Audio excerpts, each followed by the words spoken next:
Our those brothers and sisters who will watch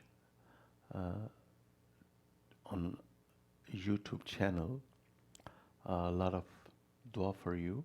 May Allah grant you khair in dunya and akhirah.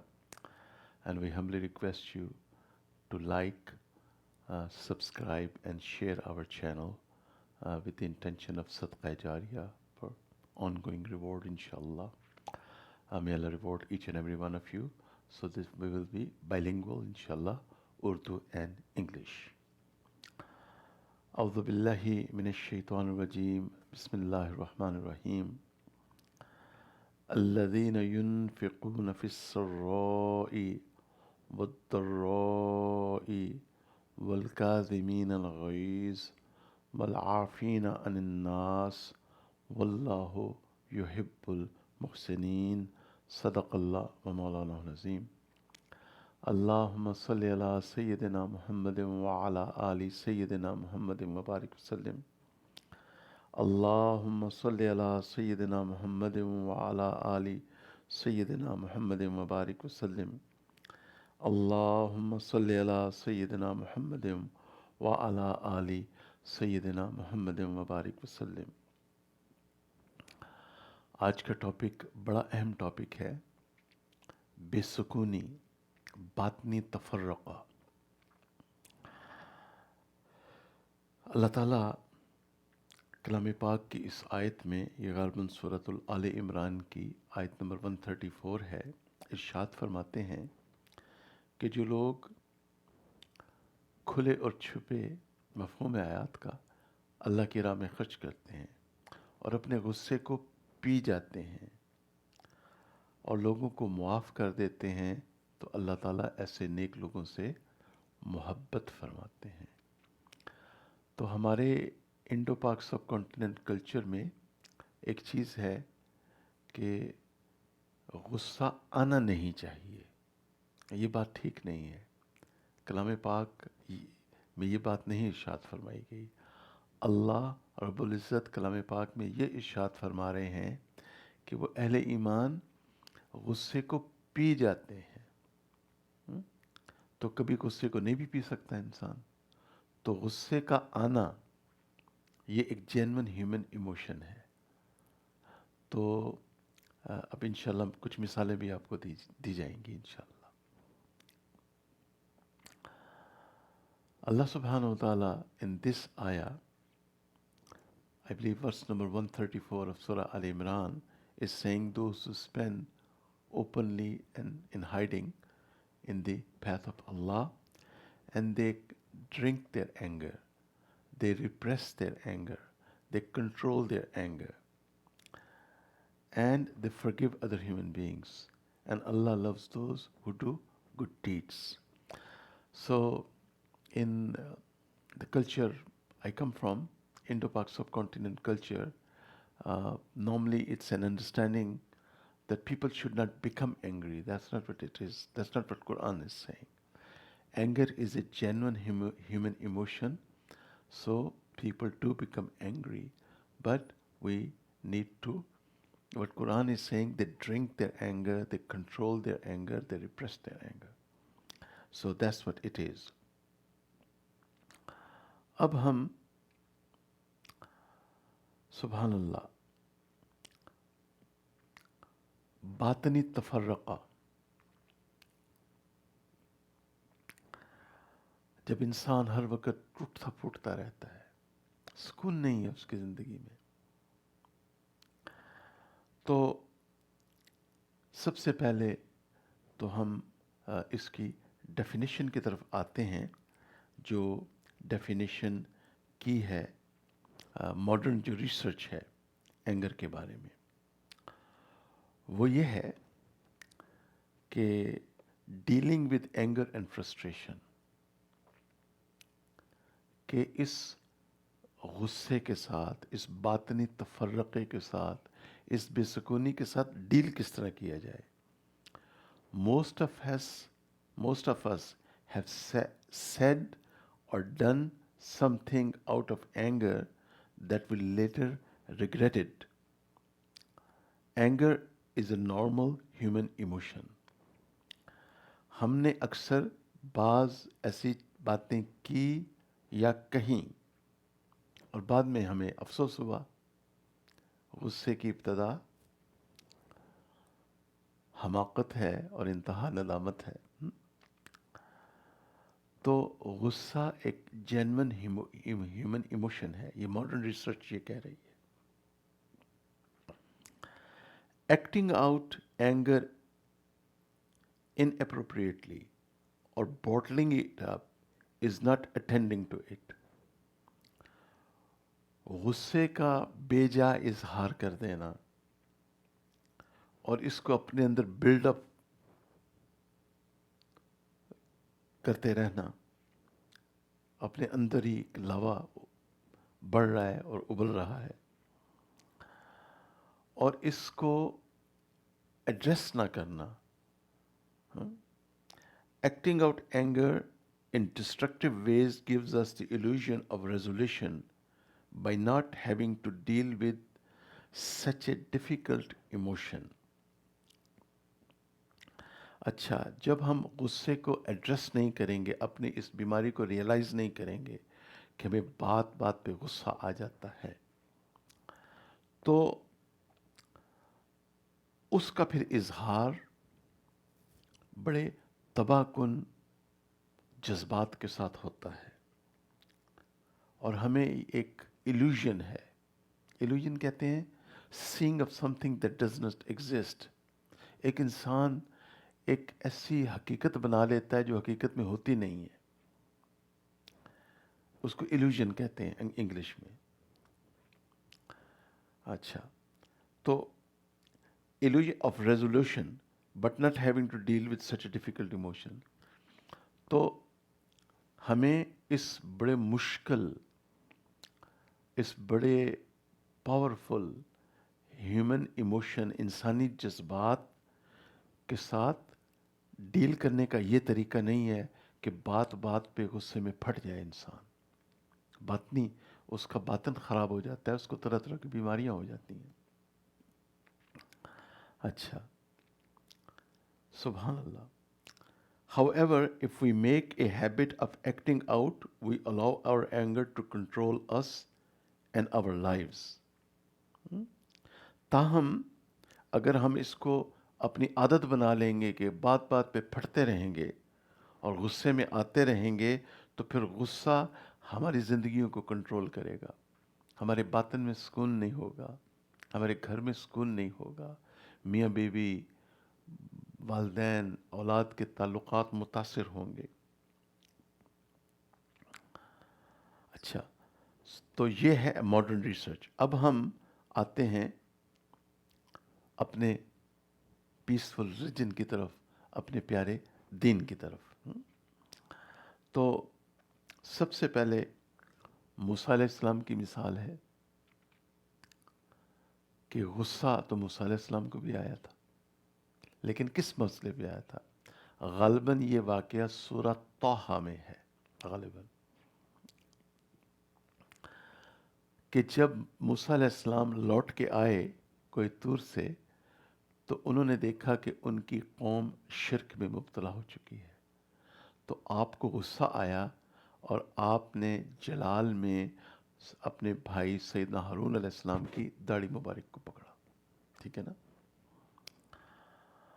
اور پوچھا کہ ایسا کیوں ہوا؟ تو انہوں نے عرض کیا موسیٰ علیہ السلام کی خدمت میں، اے میری ماں کے بیٹے، آپ اتنا غصہ نہ کیجئے، میں نے قوم کو تفرقے سے بچایا. انہوں نے بڑی اچھی دلیل دی. اگر ہارون علیہ السلام کی اس دلیل پہ صاحب علم حضرات غور کریں تو کافی تفرقہ بازی اور اشتعال انگیزی نارمل ہو سکتی ہے، بشرط بجائے کہ یا جس 100% متفق ہے اس رائے کے ساتھ کہ اکثر جذبات ممبر رسول پہ بیٹھ کے علیہ الصلوۃ والسلام بھڑکائے جاتے ہیں. اب ہم الناس کو غیر ضروری طور پہ اشتعال انگیز کیا جاتا ہے. اچھا، ہمارے اسلاف ایسے نہیں تھے. تو اس کے بعد نبی کریم صلی اللہ علیہ وسلم، اچھا، اور اس سے داڑھی کا ثبوت بھی مل جاتا ہے. تو ایک صاحب ہیں اس دور کے بہت بڑے منکر حدیث ہیں، اللہ ان کی شر سے پوری امت کو بچائے. انہوں نے 2 گھنٹے لگا کے داڑھی کے اوپر کے رد میں بیان دیا ہے. انہیں بھی 2 گھنٹے لگے ہیں، حالانکہ وہ اپنے ٹھنڈے مزاج اور چر زبانی میں اپنی مثال آپ ہیں. لیکن 2 گھنٹے لگے ہیں کہ اتنی آسان چیز نہیں ہے. ایک نبی کریم صلی اللہ علیہ وسلم کی وہ سنت جس کو امت نے واجب مانا ہے، اور یہ شخص آج انکار کر رہا ہے، معاذ اللہ. تو جو لوگ داڑھی کے مخالف ہیں تو کلمہ گو مسلمان، اللہ انہیں ہدایت دے، تو وہ اکثر اپنی گفتگو میں یہ کہتے ہیں معاذ اللہ سم معاذ اللہ، قرآن میں اس کا ثبوت نہیں ہے. تو یہ بات غلط ہے، قرآن میں ثبوت موجود ہے. اور داڑھی کہتے ہی اس کی ہیں جو ہاتھ میں آئے. تو اس لیے مشت بر داڑھی، فسٹ لینتھ، یہ واجب ہے. ایک تو یہ بات. دوسرا، نبی کریم صلی اللہ علیہ وسلم کو بھی غصہ آیا. کسی نے آپ کے گھر جھانک کے دیکھا تو آپ کو غصہ آیا، آپ نے غصے کا اظہار فرمایا. آپ صلی اللہ علیہ وسلم کو غصہ آتا تھا اور آپ کے رخسار مبارک سرخ ہو جاتے تھے، مگر وہ غصہ اللہ تعالیٰ کے دین کے لیے تھا، اصلاح کے لیے تھا. اچھا، کہ کوئی غیر محرم میری بیوی یا میری بیٹی یا میری بہن کو کیوں دیکھے؟ ٹھیک ہے نا. محرم اور غیر محرم کا امتیاز، تلک حدود اللہ. پھر سیدنا عمر رضی اللہ عنہ کا واقعہ ہے کہ ایک شخص بہت خوبصورت تھا، نوجوان، بڑا حسین و جمیل تھا، اور سیدنا عمر رضی اللہ عنہ گزر رہے تھے تو دیکھا کہ کوئی نوجوان لڑکی مدینہ منورہ میں اس کے عشق میں اشعار پڑھ رہی ہے. تو سیدنا عمر رضی اللہ عنہ نے اس شخص کو بلایا، اس نوجوان کو، اور اس سے کہا کہ آپ مدینہ منورہ چھوڑ دیں. اس نے کہا امیر المومنین مجھے وجہ تو بتائیں. آپ نے فرمایا یہ میرا ایڈمنسٹریٹو ایشو ہے، ایڈمنسٹریٹو ڈیسیژن ہے، تو اس کے لیے آپ کو فرمنس کی، غصے کی، جذبات کی ضرورت پڑے گی. ٹھیک ہے نا. اچھا، پھر ایک چیز ہے غیظ. غیظ کہتے ہیں انسان کے اندر جب غصہ آئے مگر اس سے انسان کسی کو کچھ کہے نہ، بس اندر ایک سخت جذبات ابھرے ہیں. اور غضب کہتے ہیں کہ جب انسان فزیکلی دوسرے کو ہرٹ کرنے کی کوشش کرے. تو یہ غیظ اور غضب میں فرق ہے. ان انگلش، سیدنا موسیٰ علیہ الصلوۃ والسلام became angry when he returned and he found his people engaged in idol worshipping, and he grabbed the beard of Sayyidina Harun alayhi salam. So this tells you that there's a proof of fist length beard in Quran, and I believe this story has been mentioned in Surah Taha, I believe. Then at one point our beloved Prophet Sayyidina Muhammad sallallahu alaihi wasallam became angry when someone tried to peek through his door, tried to look into his house. So because it's a matter of no one should look at my wife, my daughter, my sister. Mahram, ghair mahram. It's also known as ghaira. Al-ghairatu min al-iman. So, and then also at the time of Sayyidina Umar radiyallahu anhu, there was a man, he was very handsome, young man, very good looking. And Sayyidina Umar heard one young lady reciting poetry in his remembrance. And Sayyidina Umar called him and expelled him from Madinah to Munawwara, requested him to go to Basra. And he said, Ya Amir al-Mu'mineen, why? And he said, this is my administrative decision. So you need anger to be firm. So anger, fi nafsihi, is not a bad emotion. Then we need to understand qadar, that whatever some people become تقدیر قدر. بعض لوگ بہت غصے میں آ جاتے ہیں، فلاں جگہ یہ کیوں ہو رہا ہے، فلاں جگہ یہ کیوں ہو رہا ہے، فلاں جگہ یہ، اس کی وجہ سے ان کو غصہ آتا رہتا ہے اور ٹوٹتے پھوٹتے رہتے ہیں اور پتہ نہیں اپنی زبان سے کیا ملفوظات شریف نکالتے ہی رہتے ہیں. توبہ میرے اللہ، بعض لوگوں سے اللہ اتنا ناراض ہے، ایسے ہی لگتا ہے ہر وقت غصے میں رہتے ہیں، نہ رشتہ داروں کے حقوق کا خیال، بات بات پہ قطع رحمی کر دینا، قطع تعلقی کر دینا. ذرا سا غصہ آیا، کلمہ گو مسلمان کے ساتھ قطع تعلقی کر دی، سلام دعا چھوڑ دی، تو رشتہ داروں کے ساتھ قطع رحمی کر دی. تو ایسی باتیں جائز نہیں. جو کچھ اس دنیا میں ہو رہا ہے یہ تقدیر ہے، یہ قدر ہے، یہ ہو کے رہے گا، کسی کو اچھا لگے یا نہ لگے. تو تقدیر کے بارے میں یہ باتیں سمجھنا ضروری ہیں کہ اللہ تعالیٰ اس کائنات کی تخلیق سے پہلے اللہ تعالیٰ کے علم میں تھی ہر چیز کہ 2020 میں کرونا وائرس آئے گا اور پوری دنیا کو شٹ ڈاؤن کر دے گا. یہ اللہ تعالیٰ کے ازلی علم میں تھا. اور اللہ تعالیٰ نے سبحان اللہ انسان کے اوپر بہت ساری احسانات فرمائے ہیں. اور اگر کوئی مس فارچون یا کوئی ایسا سانحہ یا واقعہ پیش آتا ہے جو زلزلہ آ جاتا ہے، کچھ ہو جاتا ہے، حادثہ پیش آ جاتا ہے، حوادث پیش آ جاتے ہیں، تو وہ سب اللہ کی مشیت کے ساتھ ہو رہا ہے. یہ ہمارا ایمان ہے، اس لیے ایمان کے اوپر محنت کرنا بہت ضروری ہے. اور ہم جب بھی اس قسم کا حادثہ ہو، مشکل پیش آئے، تو اس کے اوپر پریشان نہ ہو، بلکہ نبی کریم صلی اللہ علیہ وسلم کی یہ دعا پڑھا کریں، اللہم انی اسألک رضا بالقضاء. رضا بالقضاء بھی کہہ سکتے ہیں. تو یہ دعا اللہم انی اسألک رضا بالقضاء یہ کثرت سے پڑھا کریں، تو اس سے بڑا سکون مل جائے گا. جب بھی مصیبت آئے یہ دعا کثرت سے پڑھا کریں، انا للہ و انا الیہ راجعون. اور نبی کریم صلی اللہ علیہ وسلم کی یہ دعا بھی پڑھا کریں، اللہم اجرنی فی مصیبتی واخلف لی خیرا منہا.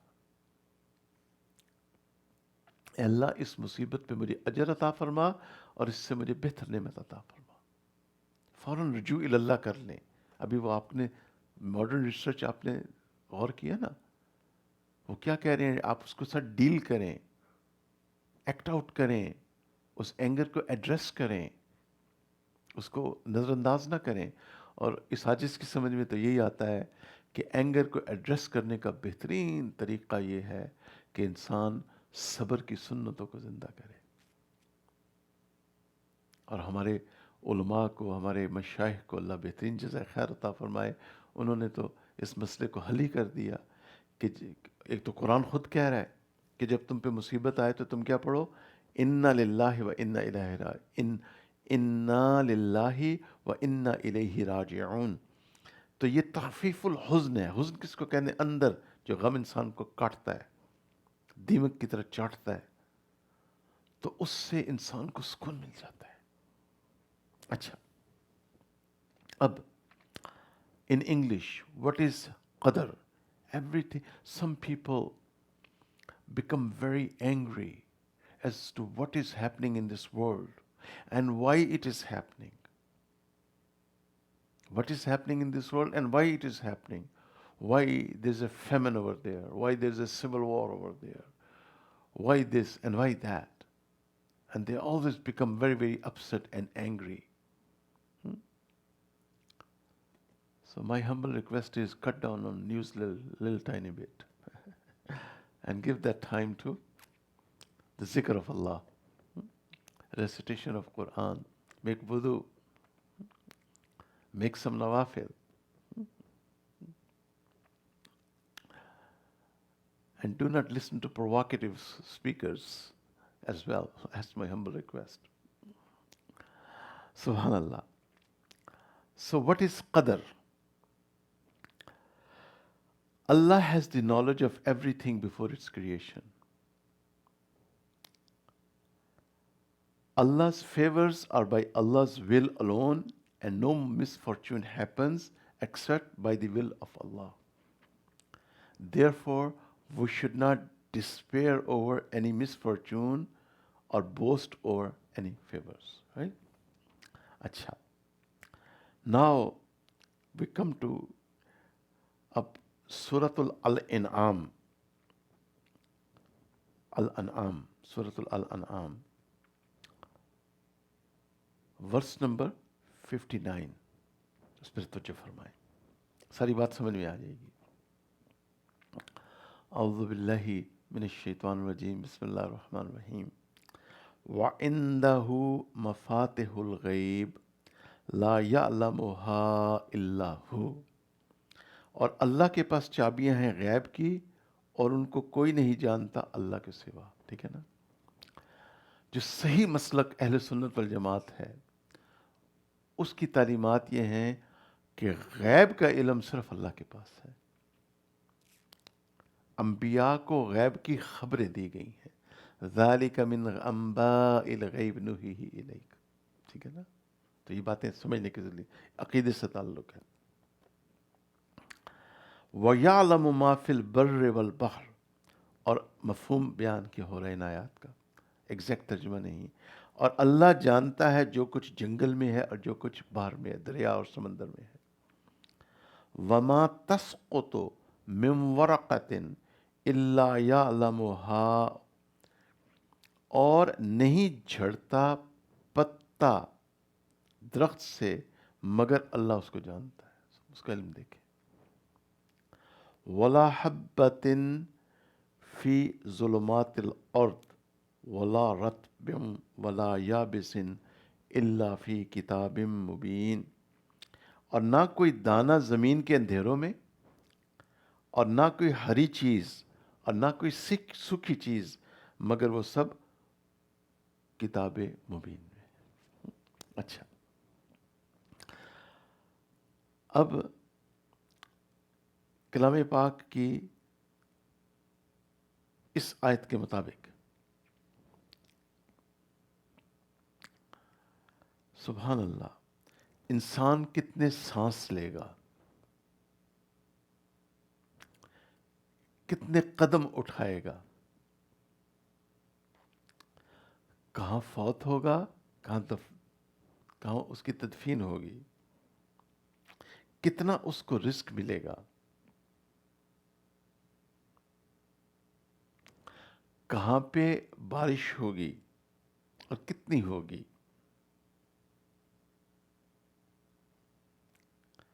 یہ سب کچھ تقدیر کا حصہ ہے اللہ کے علم میں. ٹھیک ہے نا. Now in English. سبحان اللہ. سورۃ الانعام verse 59.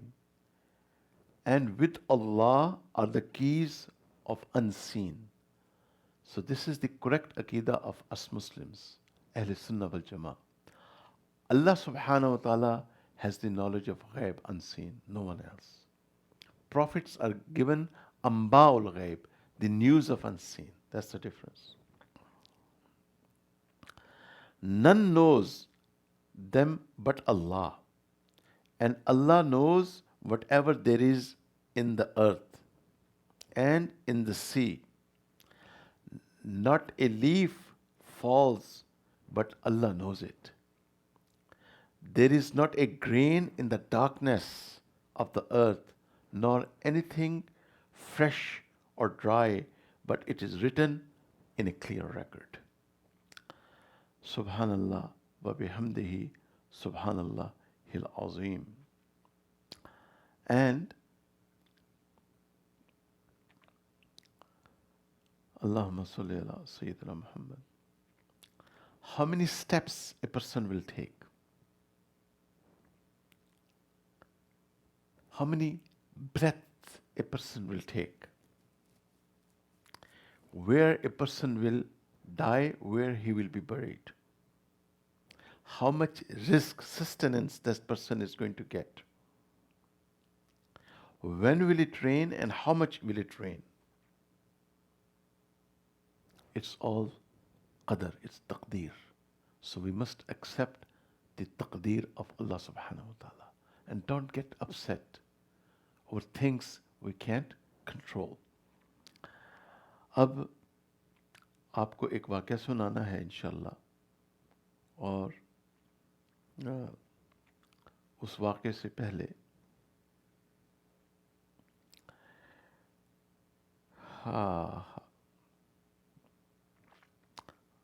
آپ کو کچھ اشعار سنا دیتے ہیں پھر وہ واقعہ آپ کو سناتے ہیں. یہ بڑے پیارے اشعار ہیں, مجھے بہت اچھے لگتے ہیں. دل کا ہر داغ تبسم میں چھپا رکھا ہے, ہم نے ہر غم کو غم یار بنا رکھا ہے. نو کے ہر خار سے پوچھو وہ گواہی دیں گے, ہم نے کانٹوں میں بھی گلزار کھلا رکھا ہے. خود میرے دل نے تراشے ہیں غموں کے پیکر, میرے اللہ نے مجھے ہر غم سے بچا رکھا ہے.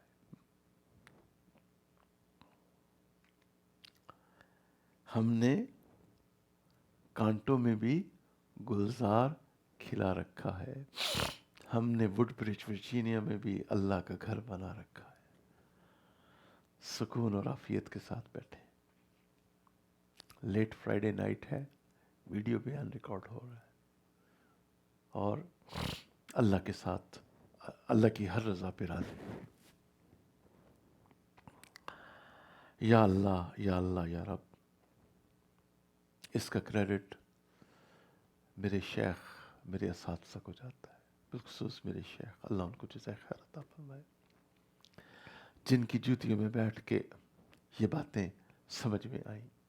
اس میں مجھ گناہگار کا کوئی کمال نہیں, میرے والدین کی نیکی اور میرے مشائخ اور میرے اساتذہ, میرے استاد محترم جن سے احادیث کی کتب ساجز نے پڑھی, اللہ ان کے درجات عالیہ کو بلند فرمائے. اچھا, اسٹوری یوں ہے کہ let me say the story in English and then I will end it in Urdu, inshallah. There was a thief in Banu Abbasiyah, and for more than 20 years he was in jail. One night, one hot summer night, he slipped out of jail, and all he knew how to steal. And he ended up in a house. And he, during his imprisonment, he had lost one of his hand as well. And he only had one hand. And he, subhanallah, ended up in that house. There was a lot of stuff. And he was trying to figure out how to gather that stuff. And he was approached by an old man with a kind voice. And that old man offered him a glass of milk and helped him pick up the stuff. And the stuff was taken to his destination. And then old man told him, if you need anything else, come back to me. That house belongs to me. For more than 20 years,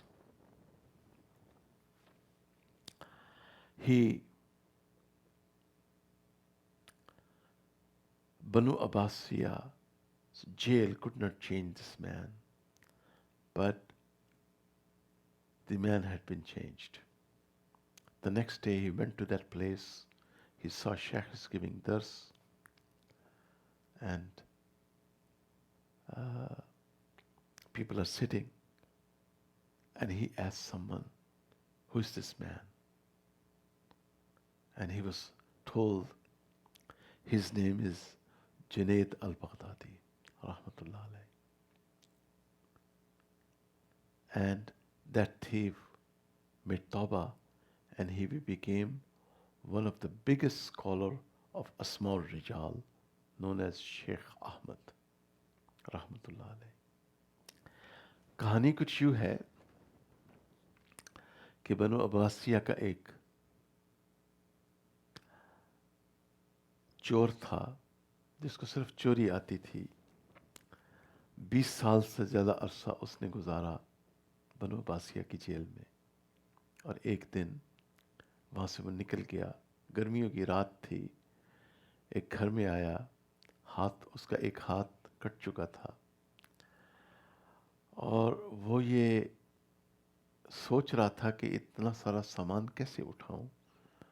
تو ایک بڑی میٹھی نرم آواز سے ایک بڑے میاں نے اس کو اپروچ کیا اور اس کو دودھ کا گلاس دیا اور اس کی ہیلپ کی، اور وہ جو سامان تھا اس کی منزل مقصود تک پہنچایا، اور ساتھ یہ بھی کہا کہ وہ گھر میرا ہے، اگر کچھ اور چاہیے تو واپس آئیے گا.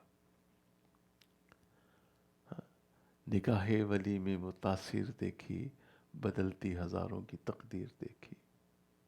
وہ شخص جس کو بنو عباسیہ کی جیل نہ بدل سکی، ایک ولی اللہ کے ساتھ ایک ملاقات نے اس کو بدل دیا، اور وہ شخص اسماء الرجال کے ایک بہت بڑے عالم محدث بنے.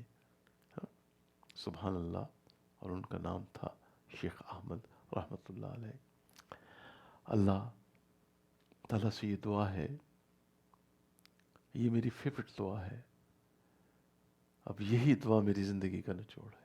آپ سب نیک لوگ ہیں، اس دعا پہ آمین کہہ دیں. الحمدللہ رب العالمین والعاقبۃ للمتقین والصلاۃ والسلام علی سید المرسلین. یا اللہ ہمارے غصے کو صبر میں بدل دے. یا اللہ ہمارے انتقام کو عفو درگزر میں بدل دے. یا اللہ ہماری نفرتوں کو محبت میں بدل دے. یا اللہ ہمارے جلال کو جمال میں بدل دے. یا اللہ آپ نرمی پہ وہ عطا فرماتے ہیں جو سختی پہ عطا نہیں فرماتے. یا اللہ ہمیں سراپا مٹھاس بنا دے، ہماری برداشت کو بڑھا دے، ہمیں سراپا عفو درگزر بنا دے. آمین ثم آمین. میری جنتی ماں اس عاجز کو نصیحت کیا کرتی تھی بچپن میں. فرمایا کرتی تھی اپنے جلال کو جمال میں بدل دو. اپنی جنتی ماں کی وہ نصیحت آج اس عمر میں مجھے سمجھ میں آئی. میری والدہ اور میرے والد صاحب بڑے صاحب علم انسان تھے، تہجد گزار تھے، تہجد میں رویا کرتے تھے. میری والدہ ان کی گفتگو سے بڑی حکمت ٹپکا کرتی تھی. اللہ تعالیٰ میرے والدین اور آپ کے والدین کے درجات عالیہ کو بلند فرمائے. اپنا بہت خیال رکھیے گا. انٹل نیکسٹ ٹائم، السلام علیکم ورحمۃ اللہ وبرکاتہ.